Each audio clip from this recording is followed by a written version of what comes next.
in London again, and today is going to be a really interesting episode because I'm coming to interview one of my good friends, a lovely lady called Lara Morgan, who is an absolute beast in business.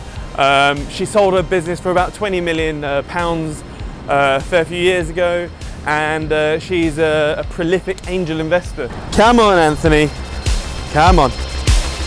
Vauxhall Cythera.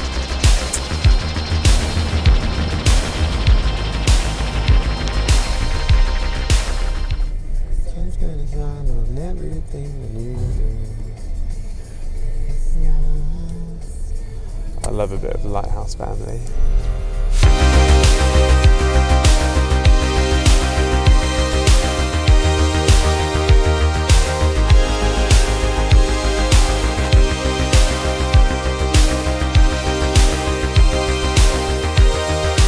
So I'm looking forward to chatting with Lara because she's been around the business block, so to speak, and she literally walks the walk. And the internet is far too full of people that are preaching or teaching stuff which they've never actually done in real life or for themselves.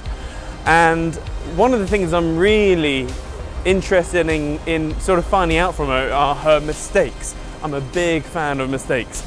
I make them on a daily basis. Literally, I screw up more than anyone I know. However, because I screw up so fast, I think I'm pretty darn good at bouncing back from mistakes. And yeah, so that's going to be quite interesting. And I was thinking about like big mistakes earlier today. And throughout my my financial and business journey, I've had some massive screw-ups or unexpected tax bills or fees or some sort of stuff like that. Like, for example, I mentioned it I think in another video. My accountant said, "Hey Siam, next week you've got a 45 grand VAT bill to pay," and I was like, okay. I looked at my bank account, there was 20 grand there, and I was like, shit, I needed to find 25 grand in 5 days. So that was a bit of an eye-opener. And I've got a couple of friends that are having tax problems right now, and they've suddenly been lumped with a big bill. And I can imagine it's going to be pretty scary if you're employed and you get a big bill, because if you're employed and you're suddenly landed, thank you. So if you're employed and you suddenly land with a huge bill, you are semi-screwed because your earning potential is capped, i.e. you can only earn your salary, and so that could take a big chunk of your time away. Whereas if you are in business, you can effectively control your income. You can basically grow it as fast or as slow as you want, and that's the reason why I managed to claw myself out of shitloads of debt. I was 130 grand in debt at one point. And the way you get out of that is not shrink into your hole or whatever. You simply grow out of it. You simply grow your income. Growth is nearly always the answer, always. Unless it's cancer. I need a wee. Eviscerate anyone in this company that, pro AI or pro general AI. Do you think they've seen something? Because something must have. Your guess is as good as mine. Don't know. Yeah. You want something to have its own intelligence, artificial intelligence. What is that intelligence going to come up with? As in, however you look at it, humans don't make sense. Right, so this is the Lara I've been talking about. No pressure. Oh God. So I'm not the world's best interviewer, so I've got a whole list of questions here, but basically what I want to do is get into Lara's psyche, to see what makes her tick, how she got into her main business to begin with, and basically just find that she's going to be full of nuggets. I've known Lara for a while now, and yeah. Today I'd like to think that I'm an entrepreneur. I never thought I was, and I'm an investor in companies, but I built a business called Pacific Direct, which was basically selling soap to hotels. I started selling.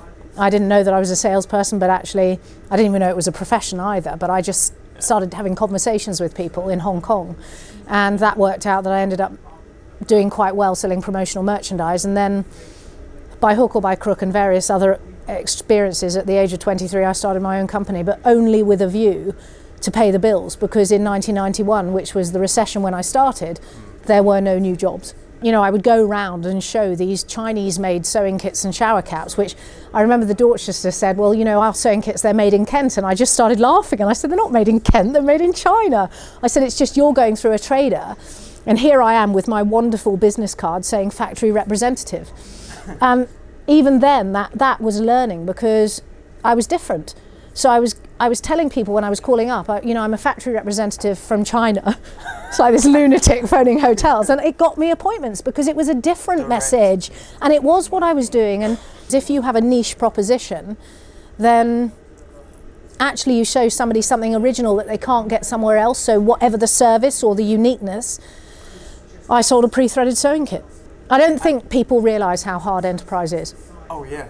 I mean, I think there's a lot of wannabes that simply, I mean, this last weekend, although this is child labour to some extent, it was a good learning curve. I still was packing a kit that we've run out of with my 13-year-old group of mates, because my daughter had a party and I said, could they all give me an hour of time? Because I want them to know that enterprise is tough, and actually what you don't want in life is a packing job. But actually, if I need to also do the packing, you know how to do it. I'll still do it. And I bet you do it better than everyone. And we do it faster than anyone else. Yeah. Because, you know, and then genuinely, Monday morning this week, I drove to the warehouse to get the goods in, because we knew we had orders over the weekend that were e-commerce orders. And I mean, you know, without being arrogant, I don't actually have to do that. Yeah.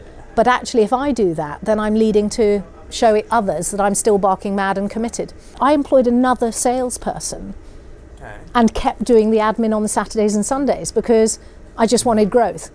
And I knew that I had the time to do the admin by being more efficient and being better with my systems, and it was more profitable. And then the third employee, honestly, also from the hockey club, was a lady who was married to one of the best, brilliant hockey players, who was a surgeon, but she was a town planner, and that recruit was an operations person. So that was the madness. But it just shows you how I put sales first. You cannot sell by email. You can filter, you can find, but you can't sell. So if I could live off boiled eggs, I'd lived off boiled eggs, because then I had more profit. I wasn't extracting it from the business. And actually, it was a mistake that I didn't learn from, in the sense that until I went away and did a business school program, I didn't realise that undervaluing me, if I chose to exit, would be something that would cost me. I was listening to the customer, and that's really key, which is, you know, if the customer is saying, well, I like those, but what else can you do? And you're going, well, I have shower caps. It's not the future. So you'd be then, I mean, you know, I'd never been in the hospitality industry. I'd stayed in hotels. It doesn't take much to work out that you then need shoe shines, vanity kits, and then you start looking around and they go, oh, can you do soap and shampoo? And you're like, you never lie. So you go, well, we don't do soap at the moment, but let me go and learn about soap. So I'd do my homework and I'd source soap, and I'd go and see soap suppliers, and we traded soap, and in the end we traded soap in 11 countries. So would you always demand 100%? Or yeah, 50%? Early days, total pro forma, no nothing. You want good enough product, you believe in my service proposition, you want a service, you pay. Did you ever lose any customers? Yes, because they wouldn't pay. But did I actually lose any business? No, you didn't, because they didn't pay. Yeah.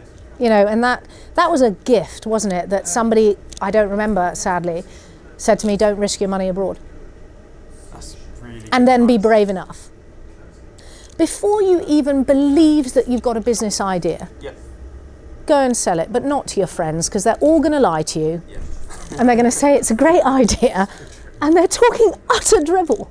And your mum and dad aren't any helpful in that situation, because they love you, right? So go and ask a stranger. Go and get the target group of people that are most likely, you think, to need your product, and find out if they'll buy.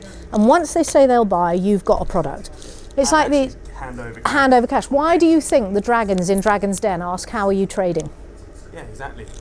I'd nearly lost everything, because when Osama bin Laden took down the World Trade Center, you know, hotel occupancy went from 88% to 6% overnight.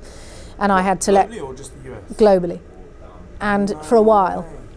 And then I had to go to the bank, get a personal guarantee, put my house up, let go, make redundant 33% of 221 people, which is the hardest thing I've ever done. Really grind down into the restructuring of a business. I talk about a story called cut once and cut deep, because then you have to rebuild, because you've at least done the right thing and stabilised the disaster and not kept this misery of 1,000 cuts. Yeah.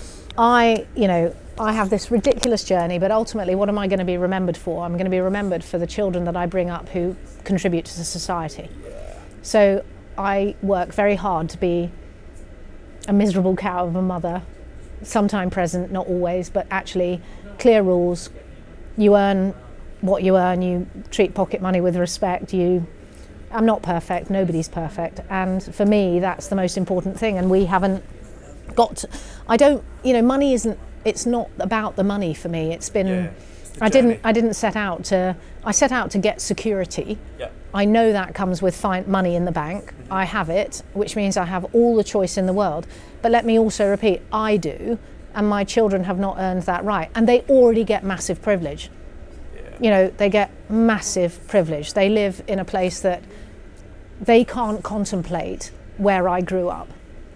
I grew up in a 3-bedroom flat in Hong Kong with my mum opening her bloody clothing cupboards, getting her clothes out of my bedroom, waking me up every morning at 6:30. I grew up, offering, do you want fries with that at McDonald's as soon as I could get a job there. And they haven't seen that. Well, they're having to work themselves, but not at the age that I was. What is the biggest error you've ever made? Not being ambitious enough. Really? Yeah. That can't be the biggest mistake. Yeah, it's the only thing I can think of that I look back and I think, do you know what, if you've been braver, if you'd pushed the boundaries harder, you would have had a bigger sales force, you would have trusted more people to really grow this thing faster. So it's about my own inability. Really? So your biggest mistake is regret? Yeah, for me.